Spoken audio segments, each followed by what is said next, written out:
اعوذ باللہ من الشیطان الرجیم بسم اللہ الرحمن الرحیم۔ محترم دوستو، بزرگوں، عزیز ساتھیوں، الحمدللہ گزشتہ مرتبہ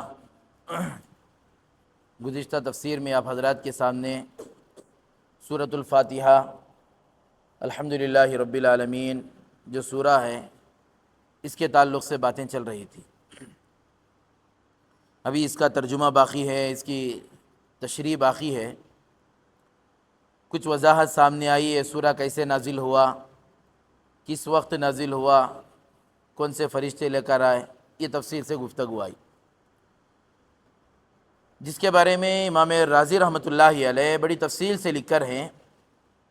اصل میں سورہ فاتحہ میں اللہ تبارک و تعالی انسان کو، بندے کو اللہ سے مانگنے کا طریقہ سکھا کر ہے۔ اس کا نام سورۃ المسئلہ ہے، ایک نام سورۃ المسئلہ ہے۔ سورۃ المسئلہ کا مطلب کیا ہے؟ مانگنے کا طریقہ، بندہ اللہ سے کیسا مانگنا۔ ایک آدمی کسی آدمی سے مانگتا ہے، قرض مانگ رہا ہے تو مانگنے کا لہجہ بدل جاتا ہے۔ سامنے والا نہ دینے والا بھی ہے تب بھی کیا کرے گا؟ اس کی مجبوری دیکھ کر، اس کے مانگنے کے طریقے کو دیکھ کر وہ خود بخود کیا کرے گا؟ اٹھا کر دے دے گا، لے بھائی یہ رکھ لے، تیری ضرورت ہے، اس کو پورا کر لے، کیونکہ مانگنے کا طریقہ آ گیا اسے، کیونکہ اس کی ضرورت ہے، مانگنے والے کی ضرورت ہے۔ اب اس کو اس کی ضرورت کا احساس بھی ہے، اور سامنے والے کے بارے میں یہ بھی جانتا ہے اس آدمی کو کس بہانے سے میں مانگوں تو کس بہانے سے یہ مجھے دینے والا ہے۔ اب اللہ تبارک و تعالیٰ کے سامنے ہم لوگوں کو مانگنا اسی وجہ سے نہیں ہو رہا ہے، ہم اللہ کو جیسے سمجھنا ہے ویسے نہیں سمجھ سکے۔ اگر اللہ کو واقعتاً اللہ کی کبریائی، اللہ کی بڑائی، اللہ کی ذات کو اگر ہم سمجھ گئے تو الحمدللہ ہم اللہ سے وہ چیزیں آسانی سے مانگ لیں گے جو چیزیں اللہ تبارک و تعالیٰ ہم کو مانگنے کے لیے کہا ہے، جو چیزیں ہم کو ضرورت ہے دنیاوی اعتبار سے، اخروی اعتبار سے۔ آج ہم اللہ سے اسی وجہ سے نہیں مانگ رہے ہیں۔ یہ ایک تو طبقہ ہے کہ بالکل نہیں مانگ رہا ہے، ایک طبقہ ہے کہ مانگ رہا ہے لیکن طریقہ غلط ہے، اور ایک طبقہ ہے کہ مانگنے کا طریقہ بالکل صحیح بھی ہے، غلط بھی ہے، یہ آدمی خود غلط ہے۔ تین طبقے، مانگنے والا خود غلط، اس کی بھی دعا قبول نہیں ہوتی، یا تو طریقہ غلط ہے۔ یہ چیزیں غلط ہونے کی وجہ سے، مانگنے کا ڈھنگ، مانگنے کا طریقہ، مانگنے کا سلیقہ نہ ہونے کی وجہ سے ہماری دعائیں بھی قبول نہیں ہو رہی ہے۔ وجہ کیا ہے؟ ہم اللہ کو نہیں پہچانے۔ اب اللہ تبارک و تعالیٰ یہ سورے میں ہم کو پہچان کروا رہا ہے، اللہ میں کون ہوں، میں خدا، میں رب، میں اللہ، میں کون ہوں، اور میری ذات کیا ہے، اور میری کبریائی کیا ہے، میری بڑائی کیا ہے۔ اللہ تبارک و تعالیٰ اس صورت میں اللہ تبارک و تعالیٰ ہم کو سمجھا رہے ہیں۔ امام رازی رحمۃ اللہ علیہ لکھ کر ہیں، اللہ تبارک و تعالیٰ آسمان سے 104 کتابوں کو نازل فرمایا۔ آسمان سے امام رازی رحمۃ اللہ علیہ کے قول کے مطابق 104 کتابوں کو اللہ تبارک و تعالیٰ نازل فرمایا۔ 104 کتابوں کو جب نازل کیے، 100 کتابوں کا جو مضمون تھا اس کے اندر جو کچھ خزانہ تھا، اللہ تبارک و تعالیٰ نے وہ خزانے کچھ 4 کتابوں کے اندر جمع کر دیے، تورات کے اندر، زبور کے اندر، انجیل کے اندر، قرآن شریف کے اندر۔ پھر آگے فرماتے ہیں ان چاروں کے اندر جتنا خزانہ تھا، جتنا مجموعہ تھا، یہ پورے خزانے کو اللہ تبارک و تعالیٰ نے قرآن شریف میں جمع کر دیے، قرآن شریف میں جمع ہو گیا۔ حساب لگاؤ، ہاں سے حساب لگاؤ، آسمانی کتابیں 100 کتابوں کا خزانہ 4 کتابوں میں جمع ہو گیا، پھر 4 کتابوں کا خزانہ قرآن شریف میں جمع ہو گیا، پھر پوری قرآن شریف کا جتنا خزانہ تھا یہ پورے خزانے کو اللہ تبارک و تعالیٰ نے سورہ فاتحہ میں جمع کر دیا۔ اب پورے سورہ فاتحہ کے خزانے کو اللہ تبارک و تعالیٰ صرف ایاک نعبد و ایاک نستعین میں جمع فرما دیا۔ یہ 2 لفظوں میں، ایاک نعبد و ایاک نستعین میں جمع فرما دیا۔ اب یہ 2 لفظ ایاک نعبد و ایاک نستعین اتنے ہیں، اس میں اللہ کے حقوق بھی ہیں اور بندوں کا بھی حق ہے۔ اللہ کا بھی حق ہے اور بندوں کا بھی حق ہے۔ کیسے اللہ کا حق ہے؟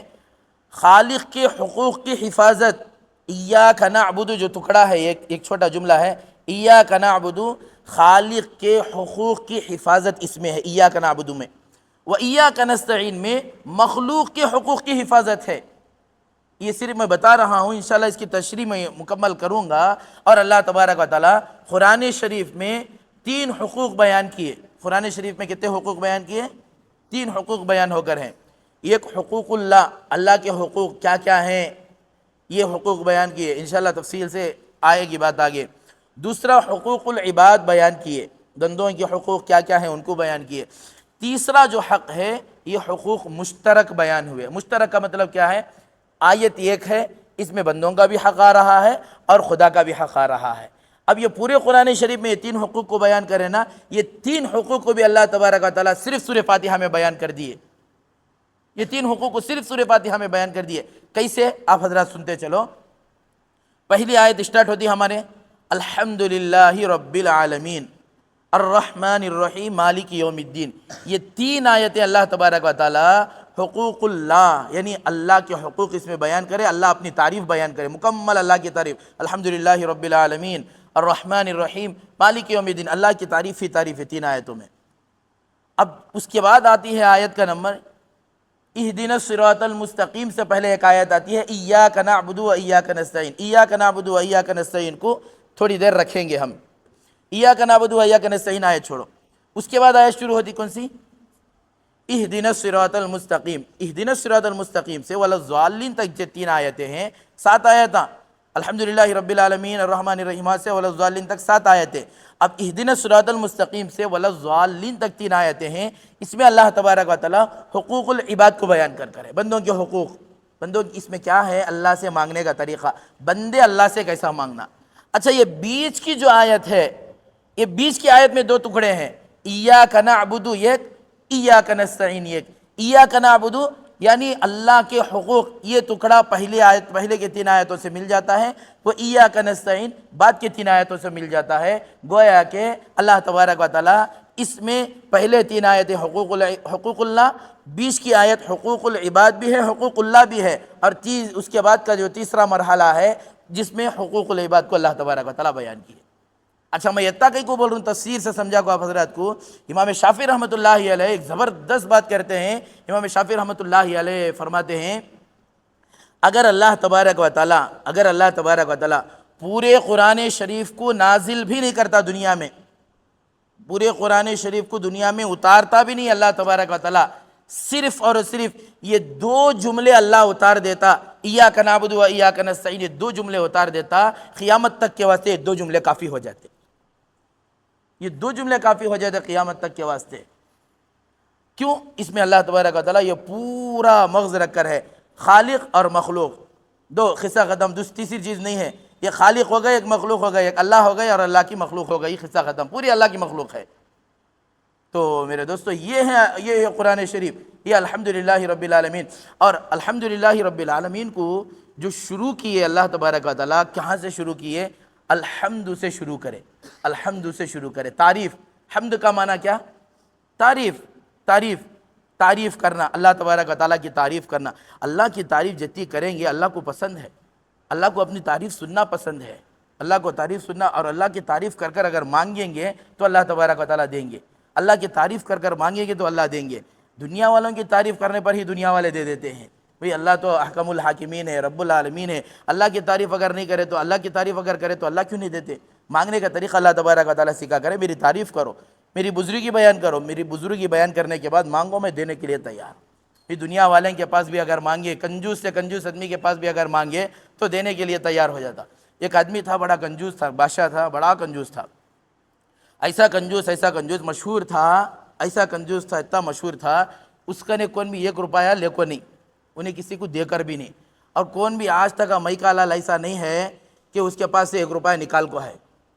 تو یہ بات چلی تو آدمیوں کو بھی چیلنج شروع ہو گئے، میں کیسا؟ ایک آدمی بولا میں اس سے لے کو چکتا ہوں، میں اس سے پاس انعام لے کو چکتا ہوں۔ اور بادشاہ انہیں اتنا کنجوس تھا، انہیں بولا میں زندگی میں کسی بھی 1 روپیہ دیا نہیں، دیتا بھی نہیں۔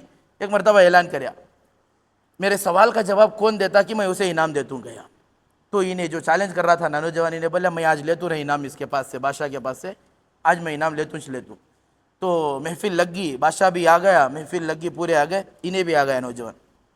بادشاہ سوال کریا، سوال دیکھو، جب نہیں دینے والے اگر ہتانا ارادہ انہیں سوال ہم بھی بنگیج کرتا، سیدھے تو ہرگز ہرگز نہیں کرتا. انہیں بولا سوال کریا کہ یہ بول میرے ہتھیلی میں بال کئی کو نہیں گیا, ہتھیلی میں بالاں کئی کو نہیں گیا. انہیں یہاں کچھ آدمی سب بھی کیا ہو گیا ہوگا رے اس کا قصہ ختم, کیا بولیں گا انہیں کئی کو نہیں گیا تو کیا جواب اس کے پاس ہے. انہیں سوچا قصہ ختم رے. تو نوجوان بڑا چالاک تھا, انہیں بولیا بادشاہ جہاں پناہ تمہارے ہتھیلی میں بالاں اس وجہ سے نہیں, تمہیں آدمیاں کو لٹا کو دیکھو بالاں گھس گیا اس میں کے گیا, بالاں کیا ہو گئے گھس گئی ہتھیلی میں کے بالاں. تو بادشاہ پیسے بچانا نہ انہیں, پھر فوراً سوچا ارے رے انہیں منجے دالیا نہ رہے. فوراً پھر سوال کریا اچھا برابر ہی چھے میرے ہتھیلی میں بالا نہیں, تیری ہتھیلی میں بھی نہیں نا با, تیری ہتھیلی میں بھی نہیں نا بالا, تیرے بالا کہاں چلے گئے.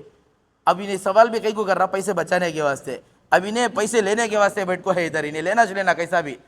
تو انہیں سوچا بولیا بادشاہ کیا بھی نہیں, تمہیں دیتے تھے میں لیتا تھا, تمہیں دیتے تھے میں لیتا تھا, دے کو تمہارے ہتھیلی کے بالا چلے گئے, لے کو میرے ہتھیلی کے بالا چلے گئے. اب بادشاہ کیا رہے پیسے گئے سر کا ہی نہ رہی ہے. اب پھر فوراً اور ایک سوال ڈالیا بادشاہ کیا بولا برابر تیری بات ہے, لیکن یہ مجمع بیٹھا تھا کہ اتنا مجمع ان کے ہتھیلی میں بھی بالا نہیں نا, اب کیا اس کا جواب دے, اس کا جواب دے تو پیسے لے لے.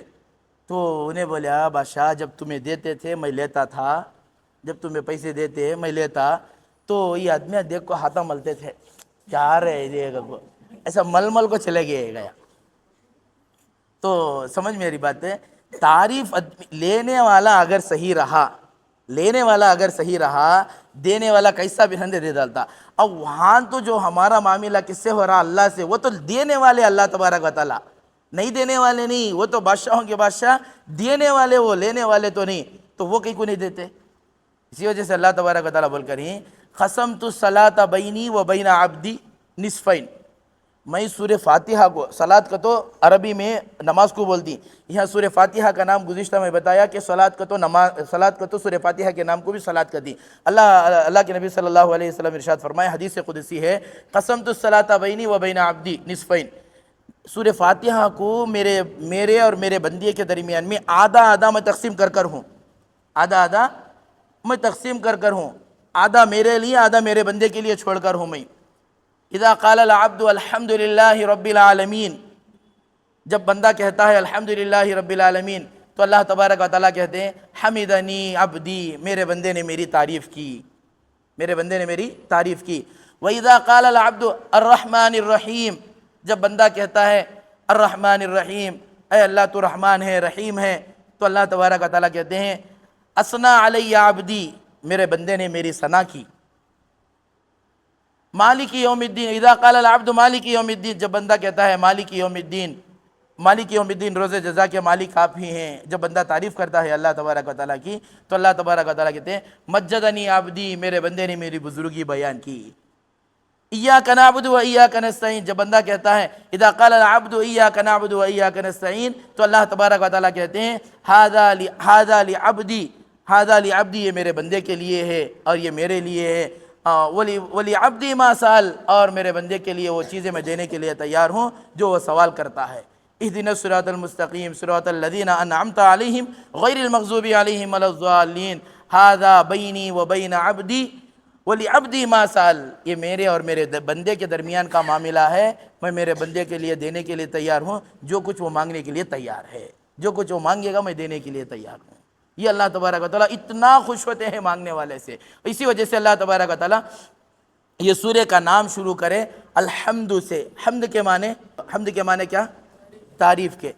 اب ہمارا سورہ فاتحہ جو شروع ہو کر ہے, کہاں سے شروع کو ہے؟ الحمدللہ رب العالمین, حمد سے شروع ہو کر ہے. ہمارے نبی کا نام کیا؟ محمد ہے. محمد میں تعریف ہے, محمد میں بھی تعریف, اور جو سورہ شروع ہو رہا ہے اس کا نام بھی حمد شریف, حمد شریف, سورۃ الحمد بھی ہے نام اس کا, حمد سے شروع ہو رہا ہے. اچھا, میرا اور آپ کا نام, امت محمدیہ کا نام کیا ہے؟ امت محمدیہ کا نام کیا ہے؟ یاد رکھیں گے انشاءاللہ. امت محمدیہ کا نام حمادون ہے. حمادون, اللہ کی سب سے زیادہ تعریف کرنے والی امت. اللہ کے نبی صلی اللہ علیہ وسلم ارشاد فرمائے میری امت حمادون. کون ہے امت حمادون؟ سب سے زیادہ اللہ کی تعریف, اللہ کی بڑائی بیان کرنے والی میری امت ہے. نام سورہ فاتحہ کا حمد، تعریف، نبی کا نام حمد، محمد قابل تعریف، ہر ہمیشہ نبی کی تعریف، اور میرا اور آپ کا امت محمدیہ کا نام بھی کیا ہے؟ حمادون ہے، ہر ہمیشہ بیان کرے گی تو اللہ کی بڑائی بیان کرنے والی، اور بیان کرے گی تو نبی کی تعریف بیان کرنے والی یہ امت ہے۔ حمد بھی تعریف ہے، نام بھی تعریف ہے، محمد بھی تعریف ہے، اور میرا اور آپ کا نام امت محمدیہ حمادون امت ہے ہمارا، اور ہمارا نام کا معنی بھی کیا ہے؟ تعریف کرنے والی امت۔ کس کی تعریف کرے گی؟ یا تو اللہ کی کرے گی، اللہ کے بعد رسول اللہ کی کرے گی۔ یہ دو امت، یہ دو شخصیتوں کی یہ تعریف کرنے والی امت ہے۔ امام رازی رحمۃ اللہ علیہ لکھتے ہیں اللہ تبارک و تعالیٰ لبوں کو ملایا، اس میں لبوں کو ملایا۔ کیسے ملایا؟ میم، لفظ میم، میم میم اور میم کا جب لفظ ادا ہوتا ہے، میم لفظ ادا ہوتا ہے، ہمارے دو لب آپس میں ملتے ہیں۔ میم ادا کر دیکھو، میم، یہ دو لب ملیں گے، اور محمد میں جو میم ہے اس میں بھی ہمارے لب ملیں گے، اس میں بھی ہمارے لب ملیں گے، اور پیارے آقا صلی اللہ علیہ وسلم کے نام جب آتا ہے محمد تو اس میں ہمارے دو لب آپس میں چومتے ہیں، بوسہ دیتے ہیں۔ نبی کا نام جب ہم ادا کرتے ہیں اپنی زبان سے، چومنے کی ضرورت نہیں پڑتی، خود بخود ہمارے لب ایک دوسرے کو آپس میں چوم لیتے ہیں۔ یہ محمد ہے، محمد۔ بھئی آپ چومو مت چومو، لیکن خود بخود ہمارے لب ایک دوسرے کو آپس میں چومتے ہیں۔ یہ صرف محمد میں آ جاتا ہے، یہ محمد میں آ جاتا ہے۔ یہ نبی کی اللہ تبارک و تعالی ہمارے نبی صلی اللہ علیہ وسلم کو ایک جھنڈا بھی دیں گے قیامت کے دن، ایک جھنڈا بھی دیں گے جس کا نام لواء الحمد ہوگا، لواء الحمد۔ اچھا یہ بات بتا کر اپنی بات کو ختم کروں گا۔ نبی صلی اللہ علیہ وسلم فرمائے، نبی صلی اللہ علیہ وسلم کے زمانے میں قبیلے تھے، بہت سارے قبیلے تھے، ہر قبیلے کے پاس ایک ایک جھنڈا تھا۔ حمد پہ بات چل رہی ہے، حمد، الحمد کے حمد پہ بات چل رہی ہے۔ نبی صلی اللہ علیہ وسلم کے زمانے میں قبیلے تھے، ہر قبیلے میں ایک ایک جھنڈا تھا، الگ جھنڈا ان کا، اور ہر قبیلے کے جھنڈے کا رنگ الگ الگ تھا، الگ الگ، کالا، پیلا، ہرا وغیرہ وغیرہ تھا۔ ہمارے نبی صلی اللہ علیہ وسلم کے پاس بھی ایک جھنڈا تھا۔ اس کا رنگ کیسا تھا معلوم آپ حضرات کو؟ اس کا رنگ آج ایک جھنڈا دیکھتی ہے ہمیں، جمعیت علماء ہند ہے نہیں، جمعیت علماء ہند جو ملک کی سب سے بڑی جو تنظیم ہے، جمعیت علماء ہند کا جو جھنڈا ہے کالا وائٹ پٹیاں کا، یہ جھنڈا ہمارے نبی صلی اللہ علیہ وسلم کا اصل میں جھنڈا ہمارے اکابرین الحمدللہ جمعیت علماء کے لیے یہ جھنڈا منتخب کر ہیں، اسی کا نام لواء الحمد ہے۔ اور اس زمانے میں جتنے جھنڈے تھے وہ پورے کے پورے جھنڈے لواء الحمد نبی صلی اللہ علیہ وسلم کے جھنڈے کے نیچے آ جاتے تھے۔ اسی وجہ سے نبی صلی اللہ علیہ وسلم نے ارشاد فرمایا، قیامت کے دن اللہ تبارک و تعالی لواء الحمد بیدی، یہ جھنڈا جو ہوگا یہ میرے ہاتھ میں ہوگا، اور اس جھنڈے کے نیچے آدم سے لے کر قیامت تک کے لیے بھی آدمی آ جائیں گے، جو آدمی آئے گا وہی جنتی ہوگا۔ اور نبی نے ارشاد فرمایا، اگر قیامت میں لواء الحمد، حمد والے جھنڈے کے نیچے اگر آپ کو آنا ہے تو دنیا میں بھی میرے جھنڈے کے نیچے آ جاؤ، انشاءاللہ قیامت کے دن وہ لواء الحمد جھنڈے کے نیچے آپ بھی آ جائیں گے۔